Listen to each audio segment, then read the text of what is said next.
أعوذ بالله من الشيطان الرجيم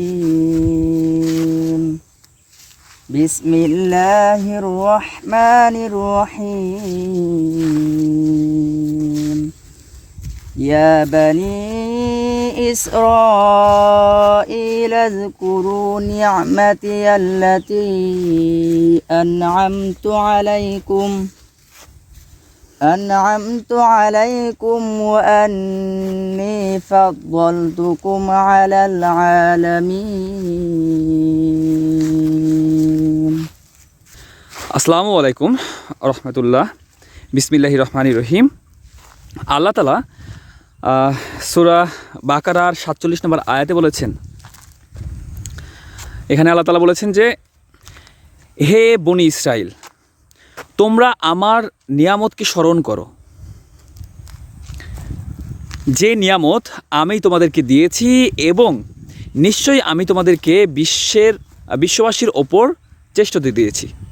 আল্লাহ তাআলা এখানে বলতেছেন যে, হে বনি ইসরাইল, তোমরা আমার নিয়ামতকে স্মরণ করো, যে নিয়ামত আমি তোমাদেরকে দিয়েছি, এবং নিশ্চয়ই আমি তোমাদেরকে বিশ্ববাসীর ওপর শ্রেষ্ঠত্ব দিয়েছি।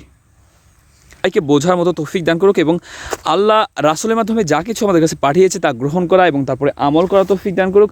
সবাই 5 ওয়াক্ত নামাজ পড়বেন, এবং আপনার আশেপাশে যারা রয়েছে, যারা নামাজ পড়ে না, হতে পারে আপনার পিতামাতা, আপনার সন্তান, আপনার স্ত্রী, আপনার ভাই বোন, আপনার পাড়া প্রতিবেশী, আপনার আত্মীয় স্বজন, আপনার বন্ধুবান্ধব, সবাইকে যারা নামাজ পড়ে না, সবাইকে 5 ওয়াক্ত নামাজের দাওয়াত দিন, এবং সবাইকে 5 ওয়াক্ত নামাজের মধ্যে নিয়ে চলে আসুন। আর এর প্রতিদান অবশ্যই একদিন আপনি পাবেন ইনশাআল্লাহ, যেদিন আপনি আল্লাহর সামনে হবেন। আর আমরা সবাই এই পৃথিবীতে আসছি আল্লাহর কাছ থেকেই, আবার আমাদের সবাইকে আল্লাহর কাছে ফিরে যেতে হবে। তো আল্লাহর কাছে ফিরে যাওয়ার প্রিপারেশন নেন, আল্লাহর সামনে দাঁড়ানোর প্রিপারেশন নেন, আল্লাহর সামনে জবাবদিহিতার প্রিপারেশন নেন। হে আল্লাহ আমাদের সবাইকে বোঝার মতো তৌফিক দান করুন।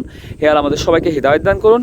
হে আল্লাহ আমাদের সবাইকে আপনার তাকওয়া অবলম্বন করার তৌফিক দান করুন। হে আল্লাহ আমাদের সবাইকে 5 ওয়াক্ত নামাজ আদায় করার তৌফিক দান করুন। হে আল্লাহ আমাদের সবাইকে নামাজে নম্র ও বিনয়ী হওয়ার তৌফিক দান করুন। সবাই 5 ওয়াক্ত নামাজ পড়বেন। আল্লাহ হাফেজ।